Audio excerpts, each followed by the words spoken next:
হরে কৃষ্ণ কৃষ্ণ কৃষ্ণ হরে হরে, হরে রাম রাম রাম হরে হরে। আমরা আলোচনা করছি ভগবদ গীতা নবম অধ্যায়, শ্লোক নং 11। আলোচনা আমাদের শেষ হয়েছে। প্রসঙ্গ ছিল যে মূঢ় ব্যক্তিরা ভগবানকে কি করে অবজ্ঞা করে, তারা ভগবানের নিজে জগতে মনুষ্যরূপে অবতীর্ণ হয়, সেই বিষয়ে তাদের তাদের বলা হচ্ছে, তাদের সিদ্ধান্ত হচ্ছে তারা ভগবান হচ্ছেন অবজ্ঞা। ভগবানকে মূর্খ, ভগবানকে তারা অবজ্ঞা করেন। সেজন্য ভগবান নিজে বলছেন, অবজানন্তি মাংমুরা মনসিং তনুমাশ্রিতম পরম ভাব অজানন্ত মমভূত মহেশ্বর। আমি যখন মনুষ্যরূপে অবতীর্ণ হই, তখন মূর্খেরা আমাকে অবজ্ঞা করে। তারা আমার পরম ভাব সম্বন্ধে অবগত নয় এবং তারা আমাকে সর্বভূতে মহেশ্বর বলে জানে না। এই আলোচনা আমাদের হয়েছে যে মূর্খ ব্যক্তিরা কখনো ভগবানকে জানতে পারবে না। তারা ভগবানকে কি করেন? তারা অবজ্ঞা করে। ঠিক আছে। তো আমরা দেখেছি যারা মায়াবাদীরা অনেকেই শ্রীমন্দিরে শ্রী বিগ্রহ সবাইকে উপহাস করে, প্রভুপাদ তাৎপর্য বলেছেন। তো সেই যুক্তিও আমরা খণ্ডন করেছি। আজকে 12 নম্বর শ্লোকে আরো জানবো যে আরো কারা কারা ব্যক্তিরা ভগবানকে অবজ্ঞা করে। 12 নম্বর শ্লোকে সেই সমস্ত অবজ্ঞাকারী ব্যক্তিকে ভগবান আরো কি কি বলে সম্বোধন করেছেন সেটা আমরা এখন আলোচনা করব। সবার 12 নম্বর শ্লোক দেখুন। মোগাশা মুগু কর্মানো মুগো জ্ঞানা বিচেতস রাক্ষসী মাসুরিম চৈব প্রকৃতিম মোহিনীম শ্রিতাহ। অনুবাদ পড়ুন একজন, দেবতী মাতাজি অনুবাদ পড়ুন। অনুবাদ আমাকে শোনা যাচ্ছে বাবু? হ্যাঁ, শুনে যাচ্ছে। এই যারা মহাচ্ছন্ন হয়েছে তারা রাক্ষসী ও আসুরি ভাবের প্রতি আকৃষ্ট হন। সেই মহাচ্ছন্ন অবস্থায় তাদের মুক্তি লাভের আশা, তাদের সকাম কর্ম এবং জ্ঞানের প্রয়াস সমস্তই ব্যক্ত হয়। হরে কৃষ্ণ প্রভু। হরে কৃষ্ণ। তাহলে কি বোঝা যাচ্ছে যে এভাবে যারা মোহাচ্ছন্ন হয়েছে তারা হচ্ছে কি রাক্ষসী ও আসুরি ভাবের প্রতি আকৃষ্ট। তো রাক্ষসী হ্যাঁ, তো সেজন্য কি করতে হবে? সেই মোহাচ্ছন্ন অবস্থায় তাদের মুক্তি লাভের আশা, তাদের সকাম কর্ম এবং জ্ঞানের প্রয়াস সমস্তই ব্যর্থ হয়। তো প্রভুপাদ সুন্দর তাৎপর্য দিয়ে এখানে ব্যাখ্যা করছেন। দেখুন, অনেকেই ভক্ত আছে যারা নিজেদের কৃষ্ণ ভাবনাময় ও ভক্তি যোগে যুক্ত বলে মনে করে, কিন্তু তারা অন্তরে পরম পুরুষোত্তম শ্রীকৃষ্ণকে পরম তত্ত্ব বলে স্বীকার করে না। অনেকেই এরকম আমরা দেখতে পাই। তো যারা হয়তো দেখাচ্ছে যে তারা অনেক ভক্তি অনুশীলন করছে, কিন্তু তারা হৃদয় থেকে ভগবান শ্রীকৃষ্ণকে কি করেন না, স্বীকার করেন না যে তিনি ভগবান।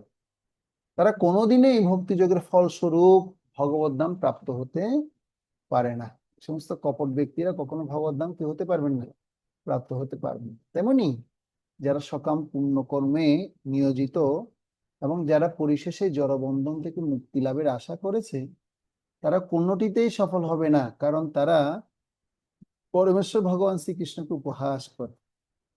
পক্ষান্তরে যে সমস্ত মানুষ ভগবান শ্রীকৃষ্ণকে উপেক্ষা করে তারা আসরিক ভাবাপন্ন কিংবা নাস্তিক। এই জন্য ভগবদ গীতায় 7ম অধ্যায়ে তাই বলা হয়েছে, এই ধরনের আসরিক ভাবাপন্ন দুষ্ট লোকেরা কখনো ভগবান শ্রীকৃষ্ণের শরণাগত হয়নি। তাই পরম তত্ত্বজ্ঞান লাভের জন্য তারা মনোধর্মপ্রসূত জল্পনা কল্পনার মাধ্যমে এই সিদ্ধান্তে উপনীত হয়েই যে সাধারণ জীব ও শ্রীকৃষ্ণের মধ্যে কোনো পার্থক্য নেই, এই ভ্রান্ত ধারণা বশবর্তী হয়ে তারা মনে করে যে তাদের মনুষ্য দেহ এখন মায়ার দ্বারা আবৃত হয়ে আছে। কিন্তু যখন কেউ তার দেহ থেকে মুক্ত হবে, তখন তার ও ঈশ্বরের মধ্যে কোনো পার্থক্য থাকবে না। মোহগ্রস্ত চিন্তাধারার ফলে শ্রীকৃষ্ণের সঙ্গে এক হয়ে যাওয়ার এই ধরনের যে প্রচেষ্টা, তা কোনোদিনই সফল হবে না। পারমাত্মিক জ্ঞানের ক্ষেত্রে এই ধরনের নাস্তিক্য এবং আসুরিক অনুশীলন সর্বদাই নিষ্ফল হয়। প্রভুপাদ একটা বিশেষ করে মায়াবাদী যারা আছে, মায়াবাদীদের দর্শনকে কি করছেন, খণ্ডন করছেন। এটি হচ্ছে শ্লোকের নির্দেশ। এই ধরনের লোকেদের দ্বারা বেদান্ত সূত্র, উপনিষদ আদি বৈদিক শাস্ত্র থেকে জ্ঞান অনুশীলন চিরকালই নিষ্ফল ও ব্যর্থ হয়। সুতরাং পরম পুরুষোত্তম ভগবান শ্রীকৃষ্ণকে একজন সাধারণ মানুষ বলে মনে করা মহা অপরাধ। যারা তা করে তারা অবশ্যই বিভ্রান্ত, কারণ তারা শ্রীকৃষ্ণের শাশ্বত রূপ হৃদয়ঙ্গম করতে পারে না। বৃহৎ বিষ্ণু স্মৃতিতে স্পষ্টভাবে বলা হয়েছে, যো বেত্তি ভক্তিকম দেহম কৃষ্ণস্য পরমাত্মনঃ স সর্বস্মাদ বহিষ্কার্য স্রোতস্মার্ত বিদানত মুখম তস্যাবলোক্যপি সচেলম স্নানমাচরেৎ। যে শ্রীকৃষ্ণের শ্রী বিগ্রহকে অপাকৃত দেহ বলে মনে করে তাকে শ্রুতি ও স্মৃতি শাস্ত্রের সমস্ত বিধান থেকে বহিষ্কৃত করা উচিত, এবং ঘটনাক্রমে যদি কখনো তার মুখ দর্শনও ঘটে ঘটে তাহলেও সেই পাপ থেকে মুক্ত হওয়ার জন্য এবং সংক্রমণ থেকে রক্ষা পাওয়ার জন্য উদ্দেশ্যে তৎক্ষণাৎ গঙ্গায় স্নান করা উচিত। পরম পুরুষোত্তম ভগবান শ্রীকৃষ্ণকে তারাই উপহাস করে যারা তার প্রতি ঈর্ষাপরায়ণ। তাদের নিয়তি হচ্ছে জন্ম জন্মান্তর ধরে নিশ্চিতভাবে বারবার আসুরিক ও নিরেশ।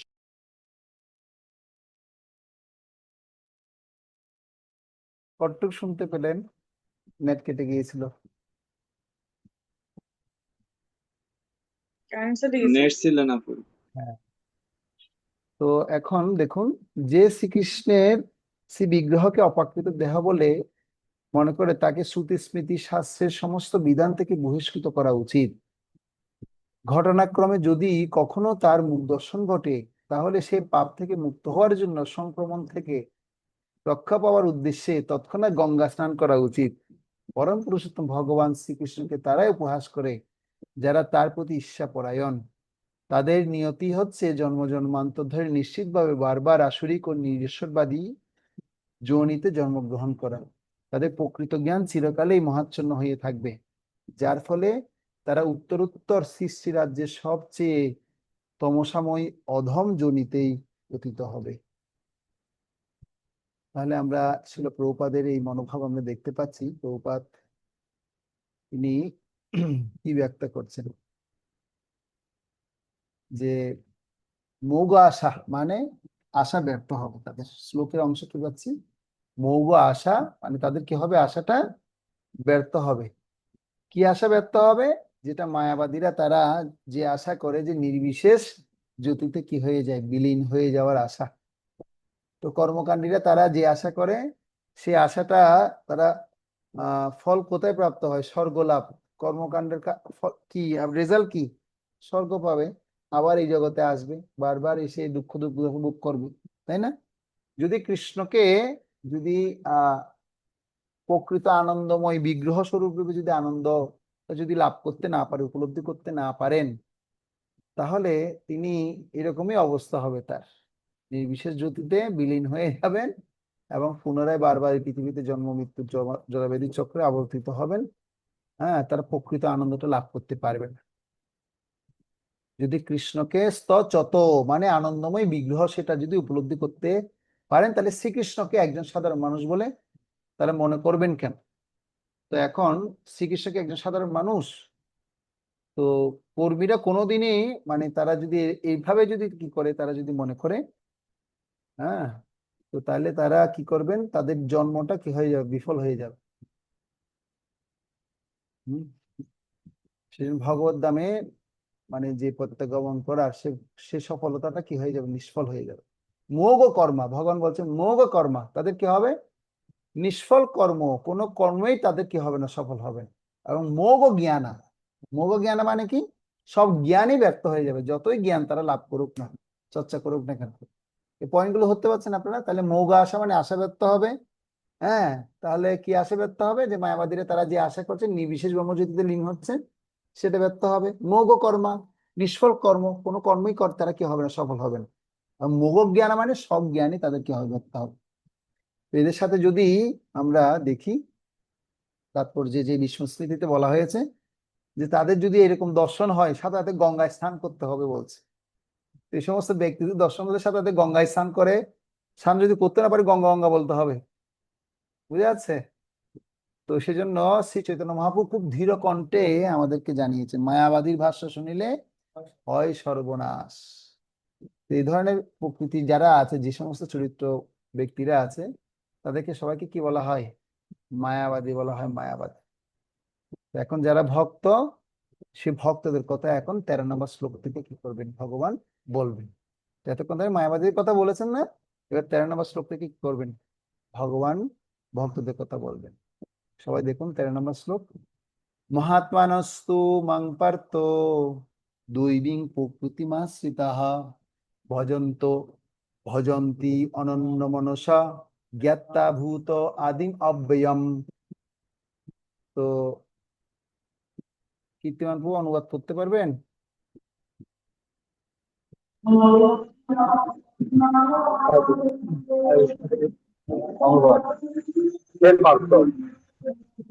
শোনা যাচ্ছে? সাউন্ড বেশি, বাইরের সাউন্ড বেশি। আচ্ছা দাঁড়ান, তাহলে একটু হ্যাসেল হয়ে যাচ্ছে, আরেকজনকে পাঠাই।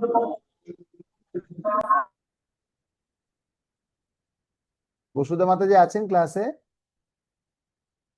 হ্যাঁ পড়ুন, অনুবাদ করুন। প্রণাম প্রভু। হরে কৃষ্ণ। প্রণাম। প্রভু শোনা যাচ্ছে? হ্যাঁ শোনা যাচ্ছে, বলুন।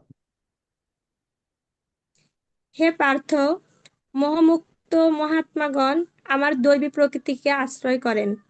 তারা আমাকে সর্বভূতের আদি ও অব্যয় জেনে অনন্য চিত্তে আমার ভজনা করেন। তাৎপর্য পড়ব প্রভু? না, তাহলে দেখুন এখানে বলছে মোহমুক্ত মহাত্মাগণ আমার দৈবী প্রকৃতিকে আশ্রয় করে। আচ্ছা, আমার দৈবী প্রকৃতিকে আশ্রয় করা মানে কি? ভগবানের অন্তরঙ্গ শক্তিকে কি করছেন? আশ্রয় করছেন। ঠিক আছে, ভগবানের অন্তরঙ্গ শক্তিকে আশ্রয় করছেন। তো মহাত্মাগণ তাহলে কিভাবে ভজনা করেন সে কথা ভগবান 14 নম্বর শ্লোকে জানান। ঠিক আছে, তো মহাত্মাগণ আমার দৈবী প্রকৃতিকে আশ্রয় করেন, অর্থাৎ অন্তরঙ্গ শক্তিকে আশ্রয় করেন। এবং আমরা জানি ভগবান থেকে 3 প্রকারের শক্তি নিগৃহীত হয়, অন্তরঙ্গ, বহিরঙ্গ এবং তটস্থ। অন্তরঙ্গ শক্তির দ্বারা তিনি তার সমস্ত চিদ্দাম তিনি প্রকাশিত করেন, এবং এই ধরনের মহাত্মাদেরকেও তিনি কি করেন? এভাবে আশ্রয় প্রদান করেন।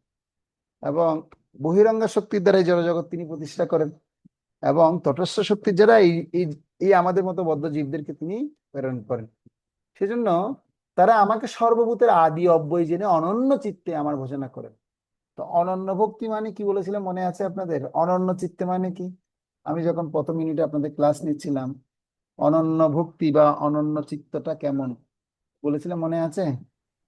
ভক্তি হ্যাঁ প্রভু। কর্ম কি, কর্ম মিশ্র ভক্তি কি, তারপর অনন্য ভক্তি কি, ধাপে ধাপে বলেছিলাম। অনন্য ভক্তি মানে কি, কিভাবে বুঝাবেন বলুন? হরে কৃষ্ণ প্রভু। হ্যাঁ বলুন মাতাজি। প্রভু 24 ঘন্টায় ভক্তি করবে, হ্যাঁ অন্য ভেরি কোনো গুড। অভিলাষ মনে থাকবে না। সে সব সময় কি থাকবে? ভগবানের ভক্তির কথাই শুধু তার কি হবে? স্মৃতিতে স্মরিত হবে। সে ভগবানকে ভক্তি অনুশীলন করবে, 24 ঘন্টা সে ভগবানের ভক্তিতেই যুক্ত থাকবে। প্রভুপাদ সেজন্য বলছে মহাত্মা প্রথম লক্ষণ হচ্ছে তিনি সর্বদাই দিব্য প্রকৃতি অধিষ্ঠিত থাকবেন। যেটা আপনারা এখন বললেন, মহাত্মার প্রথম লক্ষণ হচ্ছে তিনি সর্বদাই দিব্য প্রকৃতিতে কি থাকবেন? অধিষ্ঠিত থাকেন। তিনি কখনোই জড়া প্রকৃতির অধীনে থাকেন না। আর তা কিভাবে সম্ভব সে কথা ভগবত গীতা আমরা সপ্তম অধ্যায়ে আমরা পড়েছি। যিনি পরম পুরুষোত্তম ভগবান শ্রীকৃষ্ণ শরণাগত হয়েছেন, তিনি অবিলম্বে জড়া প্রকৃতির নিয়ন্ত্রণ থেকে মুক্ত হন। এটি হচ্ছে যোগ্যতা। মানুষ যখন পরম পুরুষোত্তম ভগবান শ্রীকৃষ্ণ ভগবানের কাছে আত্মসমর্পণ করেন, তিনি তৎক্ষণাৎ মায়ের বন্ধন থেকে কি হন? মুক্ত হয়ে যান। বুঝা যাচ্ছে? এটি হচ্ছে মুক্তির লাভ করার প্রাথমিক সূত্র। কি করতে হবে? এই যে বললাম ভগবান থেকে 3 প্রকারের শক্তি নির্গত হয়, প্রভুপাদ তাৎপর্য সে কথা বলছে। জীবসত্তা হচ্ছে ভগবানের তটস্থ শক্তি, মানে সে মাঝামাঝি অবস্থায় আছে, ইংরেজি দেখে বলে মার্জিনাল এনার্জি। সে চাইলে অন্তরঙ্গ ভাবে ভগবানের শক্তিতে যুক্ত হতে পারেন, চাইলে ভগবানের বহিরঙ্গ শক্তি থেকে এই জড়জগৎকে উপভোগ করতে পারেন। এই জন্য এখানে বলছে, দেখুন প্রভুপাদ তাৎপর্যে, যে এটি হচ্ছে মুক্তি লাভের প্রাথমিক সূত্র। যেহেতু জীবসত্তা ভগবানের তটস্থ শক্তি, তাই জড়া প্রকৃতির নিয়ন্ত্রণ থেকে মুক্ত হওয়ার সঙ্গে সঙ্গেই সে চিন্ময় প্রকৃতির আশ্রয় লাভ করে, এবং চিন্ময় প্রকৃতির পথ নির্দেশকে বলা হয় দৈব প্রকৃতি, অর্থাৎ অন্তরঙ্গ শক্তি শিখে সে কি করে? আশ্রয় করেন। সুতরাং এইভাবে পরম পুরুষোত্তম ভগবানের শরণাগত হওয়ার ফলে কেউ যখন উন্নত হন, তখন তিনি মহাত্মার পর্যায়ে উন্নীত হন। তো আমরা যারা কৃষ্ণ অনুশীলন করছি, আমাদেরকে দেখতে হবে আমরা কতটুকু এভাবে কৃষ্ণের দৈব প্রকৃতিকে কি করছি? আশ্রয় করছি। তো এই জন্য প্রভুপাদ এখানে খুব গুরুত্ব দিচ্ছেন ভগবান শ্রীকৃষ্ণকে। যিনি কৃষ্ণ ভক্ত হবেন তার আর কি কি লক্ষণ আছে, সে লক্ষণের কথা পরবর্তী বলবেন ভগবান। শ্রীকৃষ্ণ ব্যতীত আর কোনো কিছুর দিকে মহাত্মা তার মনোযোগ বিক্ষিপ্ত করেন না, কারণ তিনি খুব ভালোভাবেই জানেন শ্রীকৃষ্ণ হচ্ছেন আদি পরম পুরুষ, তিনি হচ্ছেন সর্বকারণে পরম কারণ। এই সম্পর্কে কোনো সন্দেহ নেই। এই চিত্তবৃত্তির উন্মেষ হয় অন্য মহাত্মাদের বা শুদ্ধ ভক্তদের সঙ্গ লাভ করার ফলে। শুদ্ধ ভক্তরা শ্রীকৃষ্ণ অনন্য রূপে প্রতি, এমনকি চতুর্ভুজ বিষ্ণুর প্রতিও আকৃষ্ট হন না। তারা কেবল শ্রীকৃষ্ণের দ্বিভুজ রূপে অনুরক্ত থাকেন। তারা শ্রীকৃষ্ণের অন্য কোনো বৈশিষ্ট্যের প্রতি আকৃষ্ট হন না, এমনকি অন্য কোনো দেবতা বা মানুষের প্রতিও তাদের কোনো রকম আসক্তি থাকে না। এই ধরনের কৃষ্ণ ভাবনাময় ভক্ত সর্বদাই শ্রীকৃষ্ণের চিন্তায় মগ্ন থাকেন। তারা একটানা কৃষ্ণ ভাবনাময় ভগবত সেবায় নিত্য তন্ময় হয়ে থাকেন, যেটা করে অনন্য ভক্ত। 24 ঘন্টায় তারা একটানা, মানে আমরা আমাদের হিসাবে 24 ঘন্টায় কি করেন, তিনি ভগবত ভক্তিতে কি থাকেন, যুক্ত থাকেন। কিভাবে, সে কথা এখন 14 নম্বর শ্লোকে বলছে, দেখুন। সততম কীর্তয়ন্ত মাম যতন্তস্য ধীরব্রতা নমস্যন্তস্য মাম ভক্তা নিত্য যুক্তা উপাসতে। বেদান্ত প্রভু অনুবাদ পড়ুন। হরে কৃষ্ণ প্রভু। দৃঢ়ব্রত ও যত্নশীল হয়ে সর্বদা আমার মহিমা কীর্তন করে এবং আমাকে প্রণাম করে এই সমস্ত মহাত্মারা নিরন্তর যুক্ত হয়ে ভক্তি সহকারে আমার উপাসনা করেন। হরে কৃষ্ণ প্রভু। হরে কৃষ্ণ। তাহলে আমরা কি বুঝতে পারছি, যে নিরন্তর মানে নিরন্তর তিনি উপাসনা করেন। তো এখানে আমি এখন আপনাদের একটা কাজ দিব। সে ক্লাস হচ্ছে, মানে এই যে দুটো শ্লোক পড়লাম, 13 নম্বর এবং 14 নম্বর শ্লোক যে দুটো পড়লাম, এই দুটো শ্লোকে আপনারা ভালো মতো আরেকটু পড়বেন। পড়ে আপনারা যে দেখতে পাচ্ছেন যে মহাত্মার গুণাবলীর কথা বলছেন, যে মহাত্মার গুণাবলী যে ফুটে উঠেছে, তো এটা, এই যে মহাত্মার গুণাবলীগুলো যেগুলো বলছে, তো আমাদের আমরা সবাই ইসকনের অনুসারী বা ইসকনকে আমরা ফলো করছি। তো ইসকনের প্রতিষ্ঠাতা আচার্যকে শিলা প্রভুপাদ। তো শিলা প্রভুপাদের কাছে কি এই ধরনের গুণাবলীগুলো কি আছে? তো যদি থেকে থাকে তাহলে আপনারা এমন কিছু ঘটনা তুলে ধরুন যেটা শিলা প্রভুপাদের এই গুণগুলো দ্বারা বোঝা যায় যে ধীরব্রত তিনি, এবং শিলা প্রভুপাদের কোন গুণটা যে ধীরব্রত বুঝায় সে কথা আপনারা আমাকে জানাবেন। ঠিক আছে? তো আপনারা কি করুন, একটু দুটো তাৎপর্যটা আবার ভালো মতো পড়ুন, পড়ে আপনারা কি করুন, আমাকে জানান যে প্রভুপাদ যে মহাত্মা সেটা আপনারা প্রমাণ দিবেন, এবং এই ধীরব্রত গুণটা প্রভুপাদের মধ্যে দেখা গিয়েছিল কিনা সেটা আপনারা বের করবেন। ঠিক আছে? বুঝা গেল প্রশ্ন উত্তর? প্রশ্ন বুঝা গেল, উত্তর কিন্তু আপনারা বের করবেন। প্রশ্ন হচ্ছে, এই যে তাৎপর্যটা পড়ে আপনারা যে মহাত্মার গুণাবলীগুলো যে ফুটে উঠেছে তা প্রভুপাদের জীবনীতে দেখতে পাচ্ছেন কিনা, এবং সেরকম ঘটনা আপনারা কি করুন, তুলে ধরুন, এবং যে ধীরব্রত এই গুণটা প্রভুপাদের মধ্যে দেখা গিয়েছিল কিনা সেটা আপনারা বের করবেন, এবং প্রভুপাদ যে মহাত্মা সেটার প্রমাণ আপনারা দিবেন। ঠিক আছে? তো আপনাদেরকে কি এই শ্লোকের তাৎপর্যটা পড়াতে হবে? আমি একবার পড়ে দিচ্ছি, আপনার তারপরে কি করুন, সেটাকে ওখান থেকে আপনারা গুণগুলো বের করুন। ঠিক আছে? শ্লোক হচ্ছে কি, সততম কীর্তয়ন্তমাম যতন্তস্য ধীরব্রতা নমস্যন্তস্য মাম ভক্তা নিত্যযুক্ত উপাসতে। ধীরব্রত যত্নশীল হয়ে সর্বদা আমার মহিমা কীর্তন করে আমাকে প্রণাম করে, এবং এই সমস্ত মহাত্মারা নিরন্তর যুক্ত হয়ে ভক্তি সহকারে আমার উপাসনা করেন। ঠিক আছে? তো এখানে দেখুন, কোন সাধারণ মানুষকে একটি ছাপ মেরে মহাত্মা বানানো যায় না। মহাত্মা স্বরূপ এখানে বর্ণনা করা হয়েছে। মহাত্মা সর্বদাই পরম পুরুষোত্তম ভগবান শ্রীকৃষ্ণের মহিমা কীর্তনে মগ্ন থাকেন, আর তার আর অন্য কোনো কাজই থাকে না। তিনি মহিমা কীর্তনে মগ্ন থাকেন, তার আর অন্য কোনো কাজই থাকে না। তিনি নিরন্তর পরমেশ্বরের মহিমা প্রচারের কাজে নিয়োজিত থাকেন। পক্ষান্তরে বলা যায় যে মহাত্মা কখনোই নির্বিশেষবাদী হন না। মহিমা কীর্তনের অর্থ হচ্ছে ভগবানের ধাম, ভগবানের নাম, ভগবানের রূপ, ভগবানের গুণ, ভগবানের অদ্ভুত চরিত্রের লীলাসমূহ কীর্তন করা। এ সমস্ত বিষয় সর্বদা কীর্তনীয়। তাই যথার্থ মহাত্মা সর্বদাই পরম পুরুষোত্তম ভগবানের প্রতি অনুরক্ত থাকেন। ভগবানের নির্বিশেষ রূপ ব্রহ্মজ্যোতির প্রতি যে আসক্ত তাকে ভগবদ গীতা মহাত্মা বলে বর্ণনা করা হয়নি। এ ধরনের মানুষকে পরবর্তী শ্লোকে অন্যভাবে বর্ণনা করা হয়েছে। শ্রীমদ্ ভাগবতে বর্ণনা করা হয়েছে যে মহাত্মা সর্বদাই ভগবত ভক্তির নানা রকম কার্যকলাপে মগ্ন থাকেন।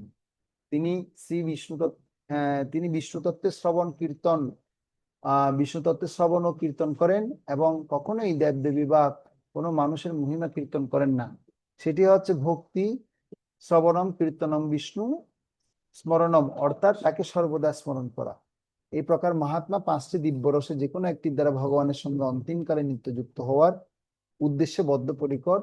সেই উদ্দেশ্য সফল করবার জন্য তিনি কায় মন বাক্যে পরমেশ্বর ভগবান শ্রীকৃষ্ণের সেবায় সর্বতোভাবে যুক্ত থাকেন। সেটিকে বলা হয় পূর্ণ কৃষ্ণ ভবনামৃত। ভক্তিযোগের কতগুলি ক্রিয়া অবশ্য পালনীয়, যেমন একাদশী, জন্মাষ্টমী আদি পুণ্যতিথিতে উপবাস করা। এই সমস্ত বিধিবিধান মহান আচার্যদের দ্বারা তাদের জন্য নির্দেশিত হয়েছে। যারা চিন্ময় জগতে পরম পুরুষোত্তম ভগবানের সান্নিধ্য লাভ করে আর প্রকৃত প্রয়াসী মহাত্মারা এই সমস্ত বিধিবিধান কঠোরভাবে পালন করেন, তাই তারা অবধারিতভাবে তাদের বাঞ্ছিত ফল লাভ করেন। এই অধ্যায়ে 2য় শ্লোকে বর্ণনা করা হয়েছে যে এই ভক্তিযোগ কেবল সহজসাধ্য নয়, তা অত্যন্ত আনন্দের সঙ্গে সম্পাদন করা যায়। এই জন্য কোনো কঠোর তপস্যা বা কৃচ্ছ সাধনের প্রয়োজন হয় না। সদ্গুরু তত্ত্বাবধানে গৃহস্থ, সন্ন্যাসী অথবা ব্রহ্মচারী রূপে পৃথিবীর যে কোনো জায়গায় যে কোনো অবস্থায় পরম পুরুষোত্তম ভগবানের ভক্তি সাধন করার মাধ্যমে যথার্থ মহাত্মায় পরিণত হওয়া যায়। তো আপনারা তাহলে বের করুন 2টা শ্লোক থেকে, তাৎপর্য থেকে যে মহাত্মার গুণাবলী ফুটে উঠেছে তা প্রভুপাদের জীবনীতে কি দেখতে পাচ্ছেন সে ঘটনাগুলো আপনারা একটু চিন্তা করে বের করুন, এবং যে প্রভুপাদের যে ধীরব্রত এই গুণটা প্রভুপাদের মধ্যে দেখা গিয়েছিল কিনা সেটা বের করবেন। হ্যাঁ, প্রভুপাদ যে মহাত্মা সেটা প্রমাণ দেবে। ঠিক আছে, করুন।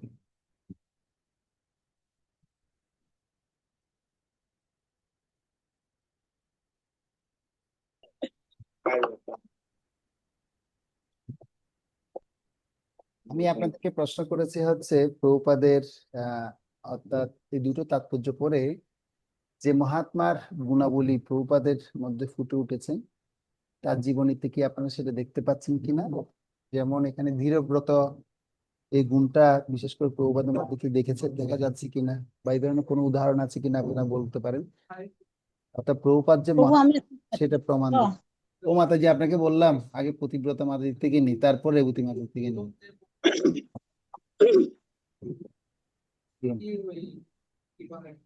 এখানে তো প্রভু অনেকগুলো, যেমন প্রভুপাদ সবসময় প্রচারে প্রচারে সবসময় প্রচারে থাকতেন, শুধু ভগবানের নাম গুণ কীর্তনে প্রচার করতেন। তারপরে প্রভুপাদ একজন সদ্গুরুদেব ছিলেন। তাৎপর্য থেকে মানে এখানে দেখুন ধীরব্রত, মানে এই প্রভুপাদের মধ্যে এরকম কোন লীলা আছে যে প্রভুপাদ ধীরব্রত?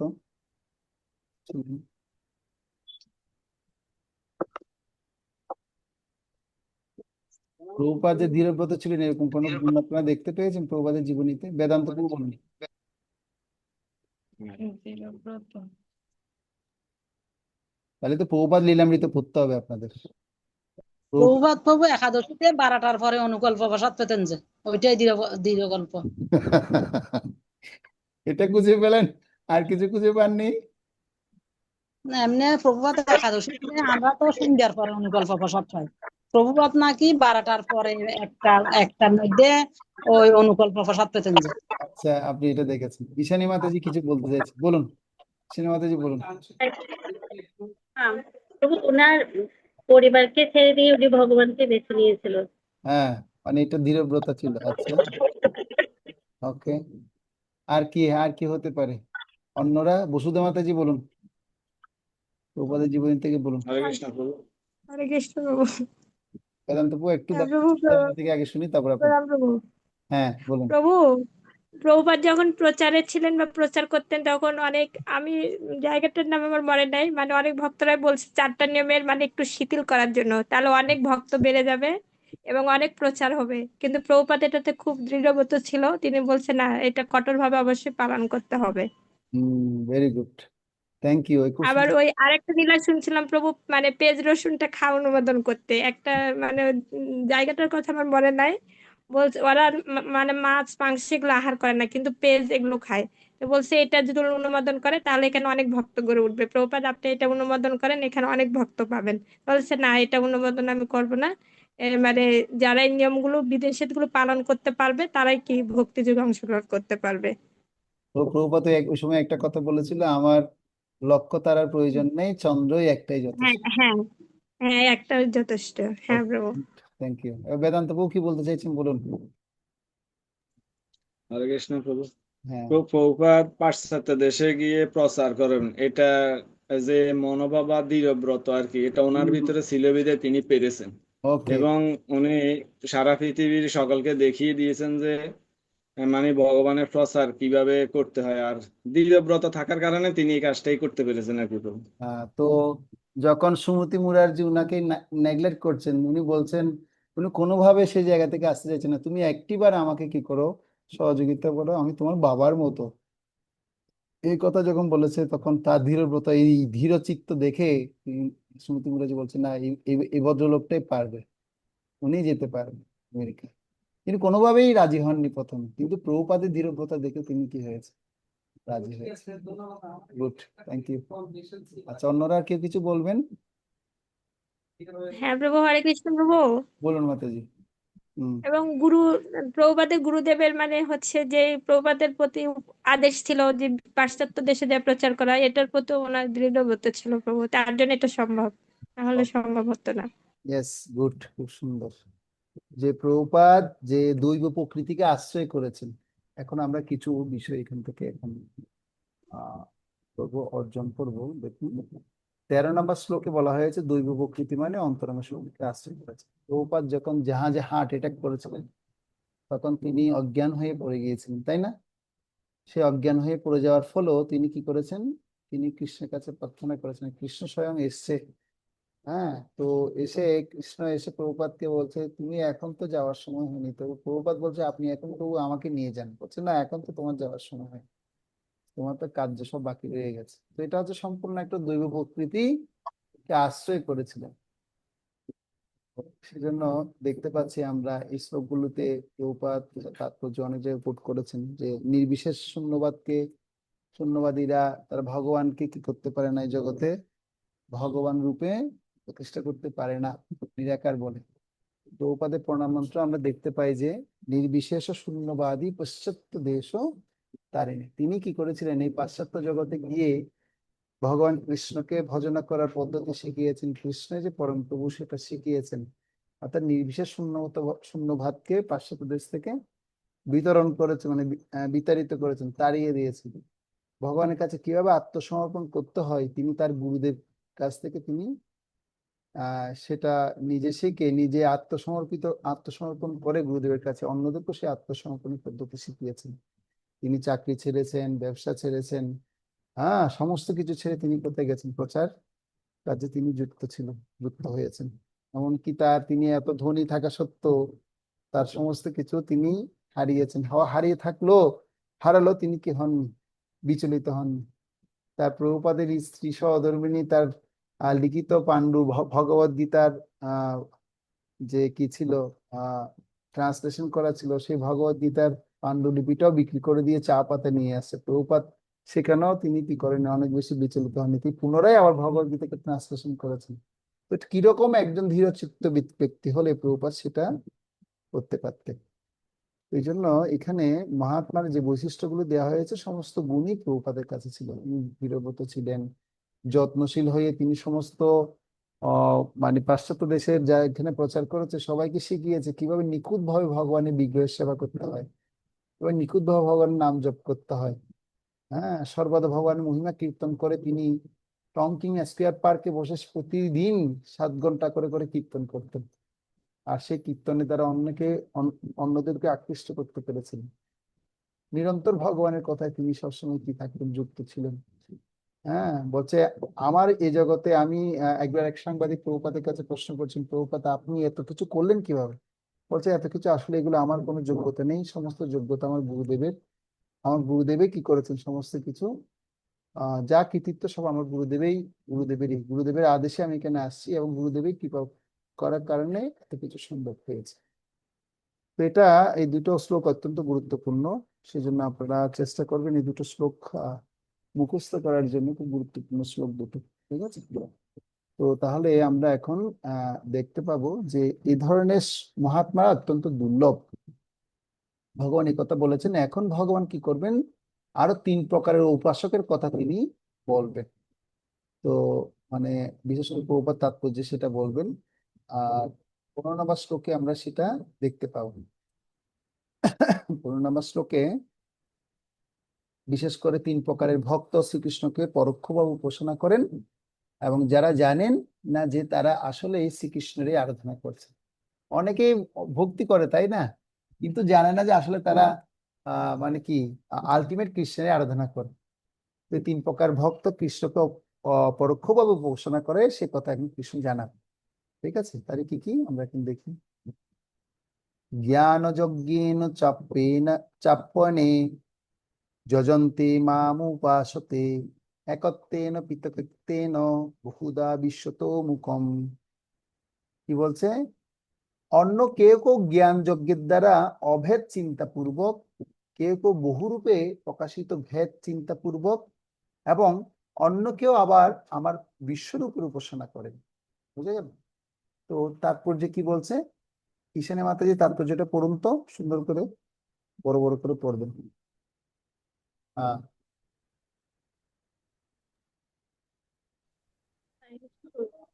তাৎপর্য: এই শ্লোকে পূর্ববর্তী শ্লোকসমূহের সারমর্ম ব্যক্ত হয়েছে।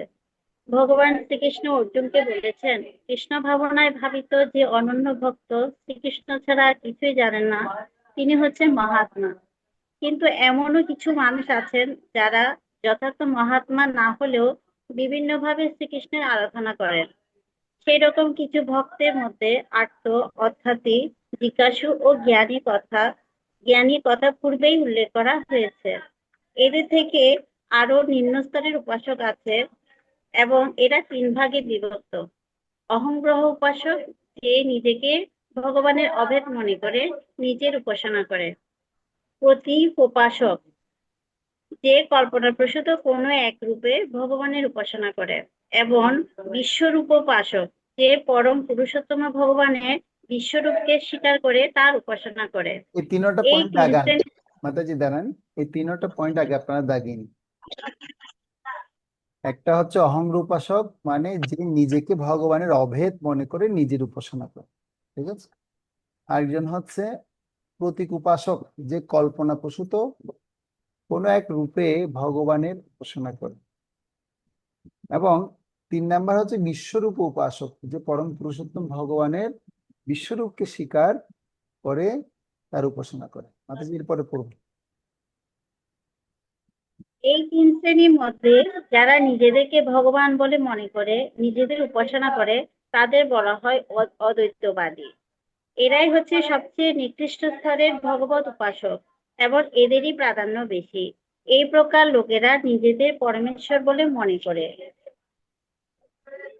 নিজেদেরই উপাসনা করে। এটিও এক রকমের ঈশ্বর উপাসনা, কারণ এর মাধ্যমে তারা জানতে পারে যে তাদের জড়দেহটি তাদের স্বরূপ নয়, তাদের স্বরূপ হচ্ছে চিন্ময় আত্মা। এদের মধ্যে অন্ততপক্ষে এই বিবেকের উন্মেষ হয়। সাধারণত নির্বিশেষবাদীরা এভাবে ভগবানের উপাসনা করে থাকে। দ্বিতীয় শ্রেণীভুক্ত মানুষেরা হচ্ছে দেবোপাসক। তারা তাদের কল্পনাপ্রসূত যে কোনো একটি রূপকে ভগবানের রূপ বলে মনে করে। আর তৃতীয় শ্রেণীতে যারা রয়েছে তারা এই জড় ব্রহ্মাণ্ডের অভিব্যক্তি বিশ্বরূপের অতীত আর কোনো কিছুকে চিন্তা করতে পারে না। তাই তারা ভগবানের বিশ্বরূপকে পরম তথ্য বলে মনে করে সেটির আরাধনা তৎপর হয়। এই বিশ্ব ব্রহ্মাণ্ডটি ভগবানেরই একটি রূপ। হরে কৃষ্ণ প্রভু। হরে কৃষ্ণ, ধন্যবাদ। তাহলে আমরা এখানে প্রভুপাদের তাৎপর্য পাচ্ছি যে আরো 3 প্রকারের উপাসকের কথা বলা হয়েছে। মাতাজি সাউন্ড অফ করবে। এক হচ্ছে অহংর উপাসক, আপনারাও লিখতে পারেন অহংর উপাসকের পাশে।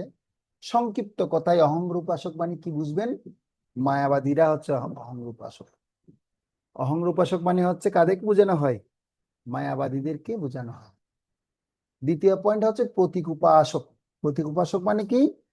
যারা দেব দেবীর পূজা করে, যারা দেব দেবীর পূজা করা, সেটা হচ্ছে কি প্রতীক উপাসক। বিশেষ বিশেষ দেবতা অথবা মা বাবাকে ভগবান মনে করে পূজা করেন। আছেন না এরকম অনেকে? ওই তোমরা তো কৃষ্ণ কৃষ্ণকে শুধু ভগবান ভগবান বলছো, আমার ভগবান আছে আমার বাবা এবং আমার মা, পিতা মাতা আমার ভগবান। আছে কি নেই? তো এরকম আছেন যারা, তাদেরকে বলা হয় প্রতীক উপাসক। দেবদেবীর পূজা করা, বিশেষ বিশেষ দেবতা এবং বাবা ভগবান, মা বাবাকে ভগবান মনে পূজা করাকে বোঝানো হয়। আর 3 নাম্বার কি শুনেছি, যে বিশ্বরূপ উপাসক। বিশ্বরূপ উপাসক মানে কি? যেমন কেউ গাছের পূজা করে, যেমন আমরা দেখি না বট গাছের পূজা করে, দেখেছেন আপনারা? পাথরের পূজা করে, যে দেখেছেন পাথরের পূজা। তারপর পাহাড়ের পূজা করে, হ্যাঁ, গিরি গোবর্ধন পাহাড়কে পূজা করেছেন ইন্দ্র, ইন্দ্রকে বাদ দিয়ে, হ্যাঁ, কৃষ্ণের অনুপ্রেরণায়। নদী পূজা করেছে, নদী পূজা করে অনেকেই আছেন না, গঙ্গা দেবী পূজা করে, গঙ্গা মাতা পূজা করা হয়, বিভিন্ন নদী, সপ্ত নদীর পূজা করা হয়, এমনকি সমুদ্রেরও পূজা করা হয়। কেন তারা পূজা করেন? তারা মনে করেন এদের মধ্যে কে আছেন? ভগবান আছে। এবং এদের মধ্যে আবার অনেক প্রকারের কি আছে? প্রভেদ আছে। বুঝা যাচ্ছে? এদের মধ্যে আবার অনেক অনেক প্রকারের কি আছে? প্রভেদ আছে।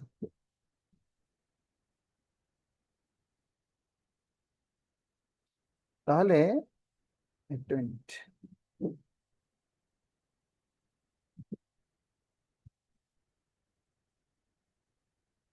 হ্যাঁ, আমার কথা ক্লিয়ার শোনা যাচ্ছে তো না? আমি নেটটা চেঞ্জ করেছি তো এই জন্য। ওকে।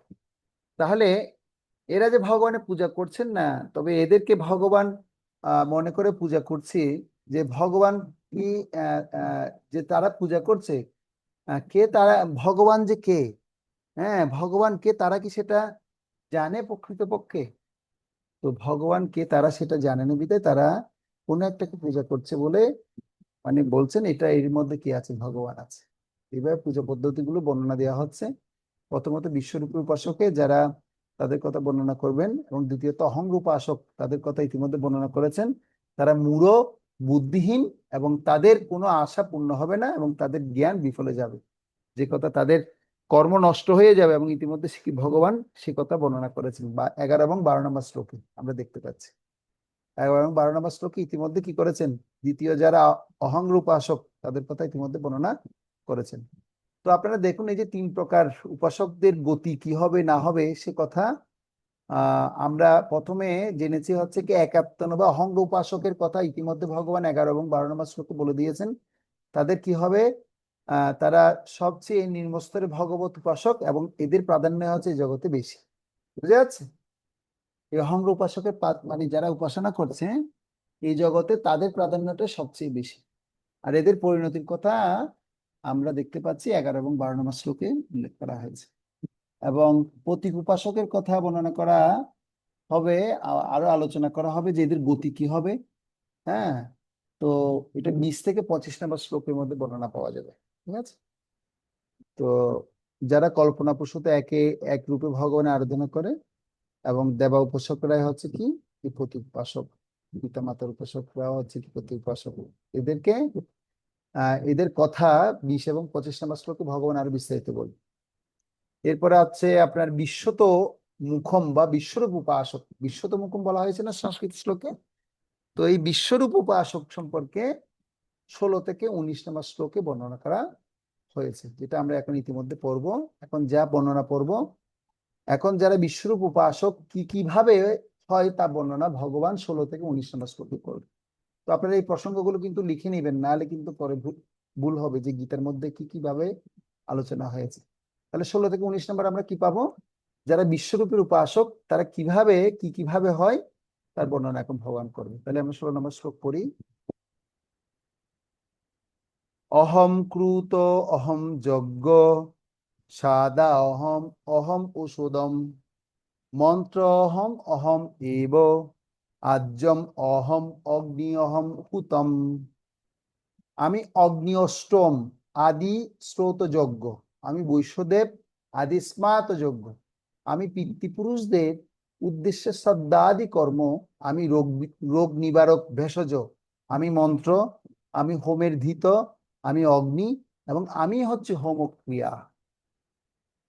তো এখানে বলা হচ্ছে, দেখুন প্রভুপাদ তাৎপর্য বলছে, জ্যোতিষ্ঠম নামক যজ্ঞ হচ্ছে শ্রীকৃষ্ণ, এবং স্মৃতিশাস্ত্র অনুসারে তিনি মহাযজ্ঞ কৃত্তিলোককে অর্পণ করা হয় যে সাধ্যা এবং ঘৃতরূপী ঔষধ, তাও শ্রীকৃষ্ণেরই একটি রূপ। এই ক্রিয়াতে উচ্চারিত মন্ত্র হচ্ছে কৃষ্ণ। যজ্ঞে যে সমস্ত দুগ্ধজাত পদার্থ আহুতি দেওয়া হয় তাও হচ্ছে কৃষ্ণ। অগ্নিকেও শ্রীকৃষ্ণ বলা হয়েছে, কারণ পঞ্চমহাভূতের একটি তত্ত্ব হওয়ার ফলে তা শ্রীকৃষ্ণেরই ভিন্ন শক্তি। অর্থাৎ বৈদিক কর্মকাণ্ডে প্রতিপাদিত বিবিধ যজ্ঞের সমষ্টিও হচ্ছে শ্রীকৃষ্ণ। পক্ষান্তরে এটি জানা উচিত যে যে মানুষ কৃষ্ণ ভক্তিতে নিষ্ঠাবান তিনি ইতিমধ্যে সমস্ত বৈদিক যজ্ঞের অনুষ্ঠান করেছেন।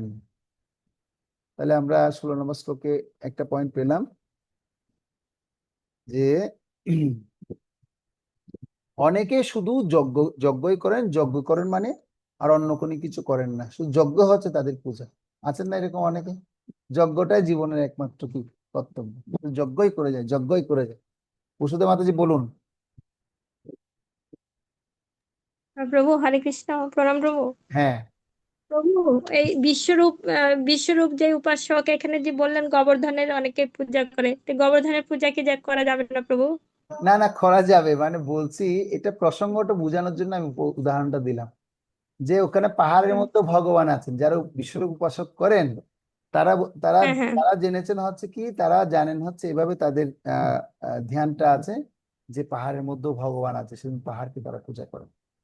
তো আপনি সাউথ ইন্ডিয়াতে গিয়ে হ্যাঁ দেখবেন ওখানে এরকম অনেক জায়গায় এরকম হয়, অনেকে এভাবে তারা পাথরকে পূজা করে, পাহাড়কে পূজা করে, অনেকে অনেক ভাবে ভগবানকে কি করছেন, ডাকছেন। তো এই জন্য 3 প্রকারের উপাসকের কথা আমরা শুনছি, অসুবিধার কিছু নেই। গোবর্ধনকে পূজা করছে ভগবান শ্রীকৃষ্ণ, তো গোবর্ধন রূপেই প্রকাশিত হয়েছে, ঠিক আছে? প্রভু, তাহলে ওনারা কি শুদ্ধ কৃষ্ণ ভক্তি পাবেন না প্রভু, যারা তৃতীয় শ্রেণীর উপাসক? না না পাবেন না, এটা আমরা আর পরে পরে যেহেতু শুনবো, আর একটু পরে শুনবো। বিশ্বরূপের পূজা করতেছে, তার জন্য আরাধনা করতেছে, তার জন্য তারা প্রভু, করছেন এটা তো ভগবানের বিশ্বরূপ। হ্যাঁ ভগবান বলছে তারা করছেন, কিন্তু তারা মূলত আমাকে পূজা করছে, তাদের পূজাগুলো কিন্তু মূলত আমিই পাচ্ছি, সে কথাই ভগবান বুঝাচ্ছেন এই কথা, যে তারা আসলে আলটিমেট সরাসরি আমাকে পূজা না করলেও তারা এভাবে করলেও কিন্তু সে পূজাটা আমিই পাচ্ছি, ভগবানই পাচ্ছেন। কিন্তু উচিত হচ্ছে আমাদের সরাসরি ভাবে ভগবানকে কি করা, আরাধনা করা। ভগবান তো কোনোভাবেই তার সন্তানকে ফেলতে পারবেন না। ভগবান তিনি সকলের জন্য, তিনি হচ্ছেন কি ভগবান। কেউ যদি ভগবানকে না বিশ্বাস করে, নাস্তিকদেরকেও কি ভগবান কৃপা করছেন না?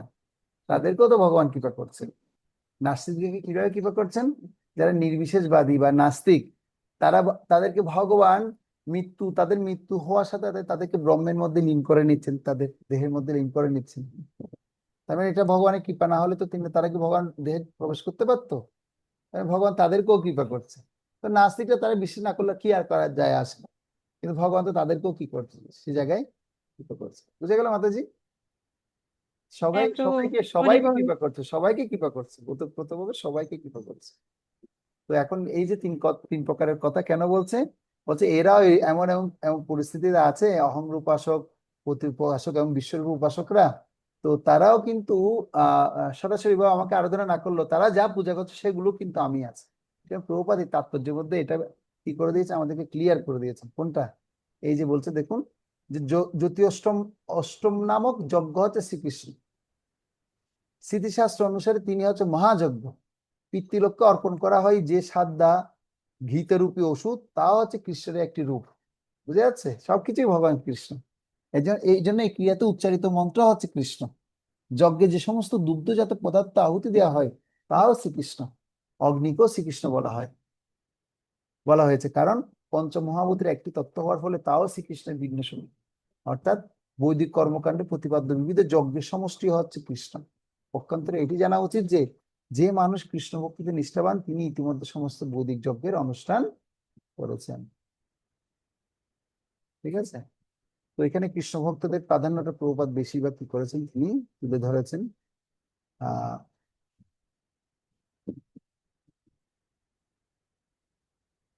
তাহলে বিশ্বরূপের মাধ্যমে কিভাবে শ্রীকৃষ্ণকে চেনা যায়?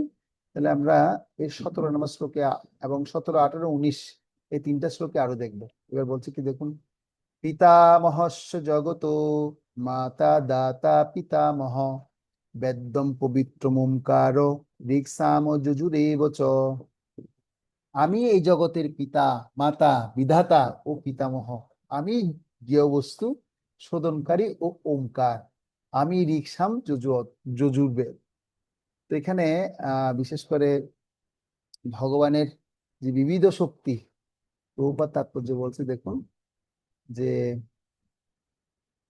শ্রীকৃষ্ণ শক্তি বিবিধ ক্রিয়ার ফলেই চরাচরের সমস্ত সৃষ্টির অভিব্যক্ত হয়। সংসারে আমরা বিভিন্ন জীবের সঙ্গে নানা রকম আত্মীয়তা সম্বন্ধ স্থাপন করি। এই সমস্ত জীব বস্তুতপক্ষে শ্রীকৃষ্ণেরই তপস্যা শক্তি, তাই না? তার মানে আমরা ভগবানের শ্রীকৃষ্ণের শক্তিকে পাচ্ছি কিনা পাচ্ছি না? হয়তো সবাই এরকম ভাবে সংসারের মধ্যে আবদ্ধ হয়ে থাকলো, সমস্ত আবদ্ধ জীবরাও কিন্তু কার শক্তি? ভগবান শ্রীকৃষ্ণেরই শক্তি। তো প্রভুপাদ কত উন্নত ভাবে আমাদেরকে চেতনা নির্মাণ করতে বলছেন, তার তাৎপর্য করলে বোঝা যায়। বুঝা যাচ্ছে? মানে তিনি বলছেন সমস্ত জীবে বস্তুতপক্ষে শ্রীকৃষ্ণের তটস্থ শক্তি, কিন্তু প্রকৃতি সৃষ্টির অধীনে তাদের কেউ কেউ আমাদের পিতা মাতা পিতামহ সৃষ্টিকর্তা আদিরূপে প্রতিভাত হন, কিন্তু প্রকৃতপক্ষে তারা সকলেই শ্রীকৃষ্ণের বিভিন্ন অংশ ব্যতীত আর কিছুই নন। এই প্রভুপাদ তাৎপর্যগুলো কত গোল্ডেন তাৎপর্য দেখুন। এভাবেই আমাদের পিতা মাতা রূপে প্রতিভাত হয় যে সমস্ত জীবসত্তা, তারাও শ্রীকৃষ্ণ ছাড়া আর কিছুই নন। এই শ্লোকে ধাতা শব্দের অর্থ হচ্ছে সৃষ্টিকর্তা। আমাদের পিতামাতা যে কেবল শ্রীকৃষ্ণের বিভিন্ন অংশই নন, অংশ তাই নন, পরন্তু সৃষ্টিকর্তা পিতামহী এবং পিতামহ প্রমুখই সকলেই হচ্ছে শ্রীকৃষ্ণ। শ্রীকৃষ্ণ অপরিহার্য অংশ হওয়ার ফলে বস্তুতপক্ষে প্রতিটি জীবই হচ্ছে শ্রীকৃষ্ণ। তাই সম্পূর্ণ বেদের একমাত্র লক্ষ্য হচ্ছে শ্রীকৃষ্ণ। তাদের বেদের মাধ্যমে আমরা যা কিছুই জানতে চাই, তা ক্রমশ শ্রীকৃষ্ণের স্বরূপ তত্ত্বকে দিকে আমাদের এগিয়ে নিয়ে চলে। যে তত্ত্বজ্ঞান আমাদের অন্তরকে কুলুষমুক্ত করতে সাহায্য করে, তা বিশেষ রূপে শ্রীকৃষ্ণ। তেমনি যে মানুষ সম্পূর্ণরূপে বৈদিক তত্ত্বজ্ঞান জানবার প্রয়াসী, সে হচ্ছে শ্রীকৃষ্ণের অবিচ্ছেদ্য অংশ। এবং সেই কারণে শ্রীকৃষ্ণ থেকে অভিন্ন সমস্ত মন্ত্রগুলিও ওম শব্দটিকে বলা হয় প্রণব, এবং সেটি হচ্ছে অপাকৃত শব্দ তরঙ্গে, সেটিও শ্রীকৃষ্ণ। আর যেহেতু ঋক সাম যজু অথর্ব ওই 4 বেদের সমস্ত মন্ত্রের মধ্যে প্রণব বা ওমকার হচ্ছে অত্যন্ত বৈশিষ্ট্যপূর্ণ, তাই বুঝতে হবে সেটি হচ্ছে শ্রীকৃষ্ণ। এবং ভগবান তিনি এখন আরো জানাবেন, খুব গুরুত্বপূর্ণ একটি শ্লোক। গতির ভত্তা প্রভু সাক্ষী নিবাস শরণম সুরিত। 18 নম্বর শ্লোক দেখুন। প্রভব প্রলয় স্থানম নিধানম বীজমব্যয়ম। আমি সকলের গতি, ভর্তা, প্রভু, সাক্ষী, নিবাস, শরণ ও সুরিত। আমি উৎপত্তি, নাশ, স্থিতি, আশ্রয় ও অব্যয় বীজ। তার মানে সমস্ত কিছু উৎস হচ্ছেন কে? ভগবান শ্রীকৃষ্ণ। সমস্ত কিছু উৎস হচ্ছেন ভগবান শ্রীকৃষ্ণ। গতি মানে হচ্ছে গন্তব্যস্থল, একমাত্র গন্তব্যস্থল হচ্ছে কে? ভগবান কৃষ্ণ। যেমন আমরা যদি আপনাদের বলা হয়, সবাই নিজস্ব একটা কর্মক্ষেত্র আছে, তো কেউ যখন জিজ্ঞেস করে যে আপনি কোথায় যাচ্ছেন, তখন সে বলছে আমি অফিসে যাচ্ছি। কিন্তু কেউ যখন এরকম কৃষ্ণ ভাবনাময় হবে, তখন সে অফিসটাকে কি বলবে? অফিস মানে কি? ঠিকই বলুন আপনারা। সে যখন অফিসে যাবে, অফিস মানে সে কি বলবে? মনে করুন এখানে কীর্তিমান প্রভু বিজনেস করছে, তো তিনি যখন কৃষ্ণ নামে তত্ত্ব ভালো মতো জানতে পেরেছেন, সমস্ত জীব মানে হচ্ছে কৃষ্ণ, সমস্ত জগৎ মানে হচ্ছে কৃষ্ণ, সমস্ত গতি মানে হচ্ছে কৃষ্ণ, তো ওনার যাওয়ার গতিটা কি হবে? আমি যদি বলি বিজনেসটা কি, কি বলবেন? আনসার কি? কৃষ্ণ, শ্রীকৃষ্ণ। আনসার কি হবে? এটা হবে শ্রীকৃষ্ণ। বুঝা যাচ্ছে কি বলতে চাইছি? মানে আপনার গতি মানে গন্তব্যস্থল। আপনি অফিসে যাচ্ছেন বা ব্যবসা প্রতিষ্ঠানে যাচ্ছেন, তাহলে এই অফিস বা ব্যবসা প্রতিষ্ঠান মানে কি? শ্রীকৃষ্ণ। কারণ শক্তি এবং শক্তিমান থেকে হচ্ছে কি? শক্তি শক্তিমান থেকে অভিন্ন। তো আমরা যা কর্ম করতে, যা কার্য করছি, সমস্ত কিছু হচ্ছে কৃষ্ণেরই শক্তি। ঠিক আছে? এই জন্য ভগবান বললেন গতির ভর্তা প্রভু সাক্ষী নিবাস শরণম সুরীত প্রভব প্রলয় স্থানম নিধানম বীজমব্যয়ম। স্থানম মানে কি? স্থানম মানে কি? স্থানম মানে স্থিতি, নিধানম মানে আশ্রয়, বীজনম মানে বীজ। গতি শব্দ এখানে গন্তব্যস্থানকে বোঝানো হয়েছে, যেখানেই আমরা যেতে চাই, কিন্তু সকলেরই পরম গতি হচ্ছেন শ্রীকৃষ্ণ, সে কথাই এখানে বোঝানো হচ্ছে। যদিও সাধারণ মানুষ এই কথা জানে না, যারা শ্রীকৃষ্ণকে জানে না তারা নিশ্চিত রূপে পথভ্রষ্ট। ঠিক আছে? প্রভুপাদ এই তাৎপর্য খুব সুন্দর তাৎপর্য দিয়েছেন। এরপরে 19 নম্বর শ্লোকে বলবেন, বলে তিনি এই প্রসঙ্গটা শেষ করবেন যে বিশ্বরূপের মাধ্যমে কিভাবে কৃষ্ণকে চেনা যায় সেটা বর্ণনা আমরা শুনতে পেলাম। 19 নম্বর শ্লোকে এখন বলবে, তপামি অহম অহম বর্ষম নিগৃহ্ণামি উৎসৃজ্যামি চ অমৃতত্বম চ এব মৃত্যুশ্চ মৃত্যুশ্চ সৎ অসচ্চ অহম অর্জুন। হে অর্জুন, আমি তাপ প্রদানকারী, আমি তাপ প্রদান করি। কে তাপ প্রদান করে? ভগবান কৃষ্ণ প্রদান করে তাপ। আমি বর্ষণ করি, বৃষ্টিকে করাচ্ছেন ভগবান, ও আকর্ষণও করি। আমি অমৃত, আমি মৃত্যু, জড় ও চেতন বস্তু উভয়ই আমার মধ্যে। এই সমস্ত প্রসঙ্গ যখন কেউ জানবে, তাহলে এই সমস্ত বস্তুতে, সমস্ত জায়গায় সে কৃষ্ণকে দেখতে পাবেন কি পাবেন না? অবশ্যই পাবেন। এই জন্য এই খুব গুরুত্বপূর্ণ শ্লোক এগুলো। এই রাজবিদ্যার কথা এখন আপনারা শুনতে পাচ্ছেন, ঠিক আছে? রাজবিদ্যার কথা এখানে শিক্ষা আমাদেরকে দেওয়া হচ্ছে। তো ওই তাৎপর্যটা দেখুন, 19 নম্বর শ্লোকের তাৎপর্যটা খুব গুরুত্বপূর্ণ তাৎপর্য।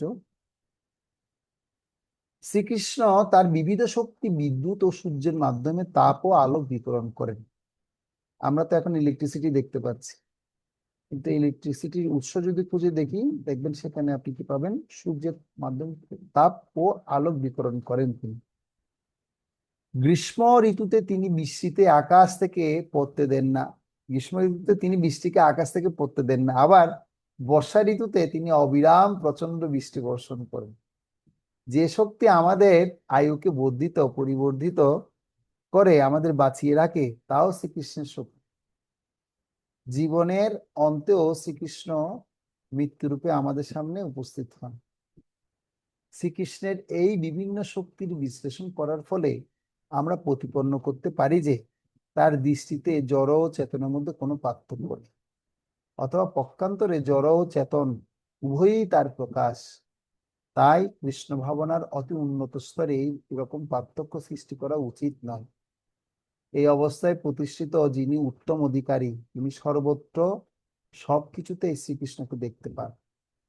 যেহেতু জড় ও চেতন উভয়ই শ্রীকৃষ্ণ, তাই সমস্ত জড় উপাদানে সংগঠিত বিশাল বিশ্বরূপ হচ্ছে শ্রীকৃষ্ণ। মুরলীধর শ্যামসুন্দর রূপে তার যে বৃন্দাবন লীলা, সেটা তার পরম মাধুর্যময় ভগবত লীলা।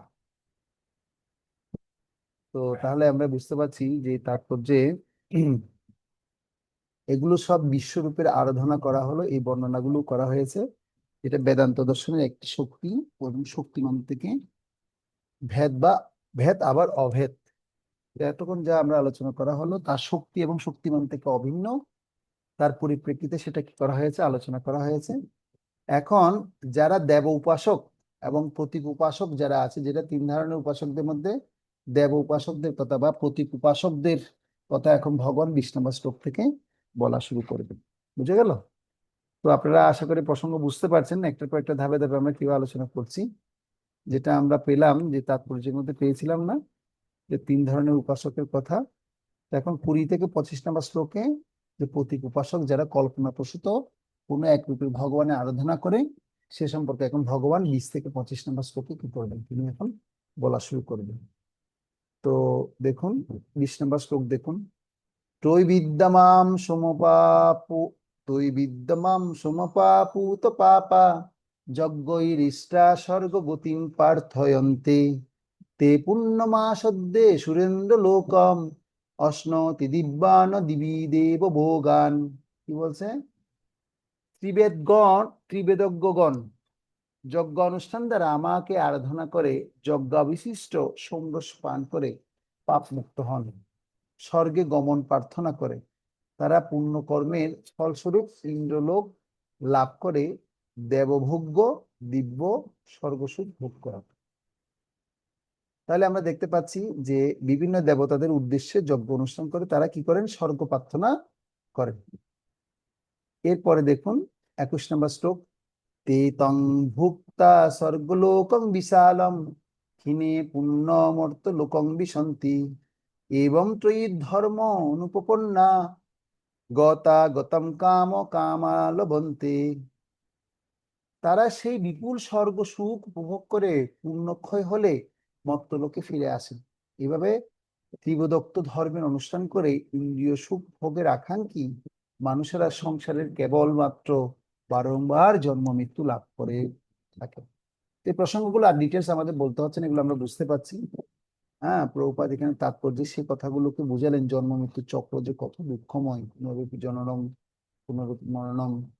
প্রভুপাদ উদাহরণ দিচ্ছে, নাগরদোলায় উদাহরণ দিচ্ছে। দেখুন এখানে বলছে স্বর্গলোকে উন্নীত হওয়ার ফলে জীব তথাকথিত দীর্ঘ জীবন ও ইন্দ্রিয় তৃপ্তির শ্রেষ্ঠ সুযোগ সুবিধা লাভ করে, কিন্তু তারা চিরকাল সেখানে থাকতে পারে না। পুণ্যকর্ম ফল শেষ হয়ে যাওয়ার পর তাকে আবার এই মর্ত্যলোকে ফিরে আসতে হয়। বেদান্ত সূত্রে নির্দেশিত পুণ্যজ্ঞান জন্মদস্য যত যে প্রাপ্ত হয়নি, অথবা যে সর্বকারণের পরম কারণ শ্রীকৃষ্ণকে তত্ত্বগতভাবে জানতে পারেনি, সে মানব জীবনের পরম লক্ষ্য থেকে বিচ্যুত হয়েছে।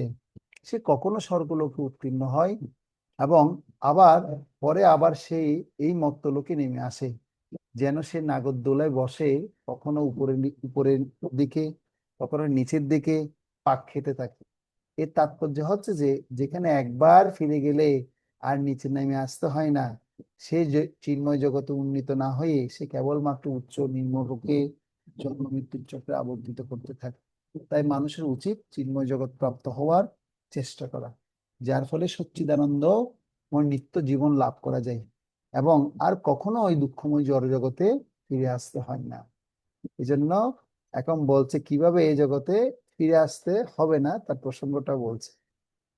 অনন্য প্রভু, হরে কৃষ্ণ প্রভু। হ্যাঁ, বলুন মাতাজি। প্রভু প্রণাম প্রভু। হ্যাঁ বলুন। প্রভু, হুম।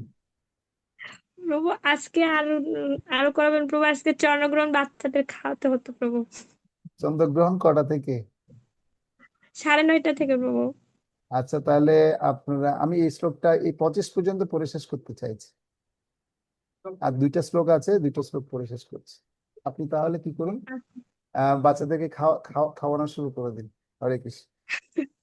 আচ্ছা আচ্ছা প্রভু, ক্ষমা করবেন প্রভু। হ্যাঁ, না ঠিক আছে। প্রণাম প্রভু। দেখুন, অনন্য চিন্তয়ন্ত মাম যেজনা পর্যুপাসতে তেষাং নিত্য অভিযুক্তানাং যোগক্ষেমং বহামহম। অনন্য চিত্তে আমার চিন্তায় মগ্ন হয়ে পরিপূর্ণ ভক্তি সহকারে যারা সর্বদা আমার উপাসনা করেন, তাদের সমস্ত অপ্রাপ্ত বস্তু আমি বহন করি এবং তাদের প্রাপ্ত বস্তুর সংরক্ষণ করি। তো তাহলে আমরা এই শ্লোকে কি বুঝতে পারছি যে 22 নম্বর শ্লোকে, আচ্ছা 21 নম্বর শ্লোকে দেখতে পেলাম যে সারা জীবন থাকতে পারে না, তাদের কি করতে হয়, স্বর্গেও তারা সারা জীবন থাকতে পারে না, সেখানে কোনো মৃত্যু হয় না, পুণ্য শেষ হলে আবার কি করতে হবে, পৃথিবীতে ফিরে আসতে হবে। এই পর্যন্ত প্রতীক উপাসনা করে তাদের এই কথা এখানে বলে শেষ করলেন ভগবান। এখন ভগবান কি করবেন জানাবে, সরাসরি ভক্তি যোগে যুক্ত হওয়ার কথা বলছেন, এখন সরাসরি ভক্তের কথা বলছেন। দেখুন 22 নম্বর শ্লোকে এটা বললাম, অনন্য চিত্তে আমার চিন্তা মগ্ন পূর্ণ ভক্তি সহকারে যারা সর্বদা আমার উপাসনা করেন, তাদের সমস্ত অপ্রাপ্ত বস্তু আমি বহন করি এবং তাদের প্রাপ্ত বস্তু সংরক্ষণ করি। ঠিক আছে, তো এখানে শুদ্ধ ভক্তির কথা বলা হয়েছে এবং অনন্য ভক্তির কথা সেখানে তুলে ধরা হয়েছে। তো আচ্ছা, তাহলে আজকে আমরা আর আলোচনা না করি, 22 নম্বর শ্লোকে এখানে রাখি, আপনাদেরকে একটু কাজ দিই। হোমওয়ার্ক আপনারা লিখুন। হোমওয়ার্ক হচ্ছে আপনাদের এই তাৎপর্যটা পুরোটা পড়বেন, পড়ে ভগবান কি বহন করেন আর কি সংরক্ষণ করে সেটা আপনি আহ আপনার চিন্তাধারাই আপনারা সেটা কি করবেন, ব্যক্ত করবেন এবং ব্যক্ত করে সেটা আপনারা আগামী ক্লাসে আমাকে জানাবেন। 22 নম্বর শ্লোকে আমি প্রশ্নটা আবার বলছি, ভগবান কি বহন করেন এবং কি সংরক্ষণ করে আর আপনি সেটাকে কিভাবে দেখছেন, দেখছেন এবং সেটাকে আপনি উপস্থাপন করবেন। বুঝে গেল প্রশ্ন? ভগবান কি বহন করেন, কি সংরক্ষণ করেন, আর আপনি সেটাকে কিভাবে উপলব্ধি করছেন বা ভেবেছেন সেটা আপনি বলবেন। ঠিক আছে, এটা আগামী ক্লাসে আপনাদের পড়া রইলো। এটা হোমওয়ার্কটা আপনারা প্রত্যেকে করে আমার জন্য নিয়ে আসবেন। আপনারা প্রভু লাস্টের দিকে কি বলছে আর একটু বলেন তো প্রভু। ভগবান ভগবান কি বহন করেন, কি সংরক্ষণ করেন, আর আপনি এটাকে কিভাবে দেখছেন সেটা আপনি উপস্থাপন। আপনি লিখবেন হ্যাঁ আমি প্রভু। আমি কিভাবে দেখছি সেটাকে আমি উপস্থাপন করব। ঠিক আছে, কি মাতাজি কিছু বলবেন? হ্যাঁ প্রভু, হরে কৃষ্ণ। প্রণাম প্রভু। পড়া দিছি, পড়া। হ্যাঁ প্রভু, শুনতেছি প্রভু। ভগবান তো ভক্তের প্রাপ্ত অপ্রাপ্ত বস্তু সংরক্ষণ করে আর ভার বহন করে, এটা কি আমরা এগুলো লিখবেন সব, কি কি প্রাপ্ত বস্তু কি কি অপ্রাপ্ত বস্তু, এগুলো ডিটেলস আমাকে বলতে হবে। ঠিক আছে, বুঝিয়ে বলতে হবে। হুম। আচ্ছা প্রভু, আর আজকে গ্রহণ 9টা 34 থেকে প্রভু। ঠিক আছে, তাহলে এখন সব পেয়ে নেন। সবাইকে ধন্যবাদ। আচ্ছা প্রভু। আরো কোনো প্রশ্ন বা আচ্ছা প্রভু, জিজ্ঞাসা হরে থাকলে কৃষ্ণ আপনারা করে প্রণাম। নিন। এখন 5 মিনিট টাইম দিলাম, আর 15 মিনিটে আপনার খাওয়া দাওয়া করে ফেলবেন। না গেলে বলে প্রভু এটা মানতে হয় না, হ্যাঁ, এখন আমি কি বলবো? গ্রহণ দেখা না গেলে এখন বাংলাদেশে দৃশ্য নয় যে ওইটা তো মানতে হয় না বলছে যে অনেকে, এই সাবজেক্ট আশ্চর্যরা বলছে। এই সাবজেক্ট নিয়ে বলতে গেলে তো আমার আরো অনেক কথা বলতে হবে, কিন্তু এই সাবজেক্ট নিয়ে বলতে চাইছি না আর। এখন তাড়াতাড়ি খেয়ে দিয়ে নিন, খেয়ে দিয়ে একটু হরিনাম জপ টপ ঠিক করে আছে। নিন। ঠিক আছে। প্রভু, আমাদের জানার জন্য একদিন কৃপা করে বলবেন প্রভু সঠিকটা। আচ্ছা ঠিক আছে, একদিন বলবো। হরে কৃষ্ণ, আচ্ছা প্রভু, হরে কৃষ্ণ প্রণাম। প্রণাম। ঠিক আছে, তাহলে কার প্রশ্ন না থাকলে এখানে শেষ করি। বাঞ্ছা কল্পতরুশ্চ কৃপা সিন্ধু ভবশ্চ পতিতানাং পাবনেভ্যো বৈষ্ণবেভ্যো। জয় শিল প্রভুপাদ কি জয়।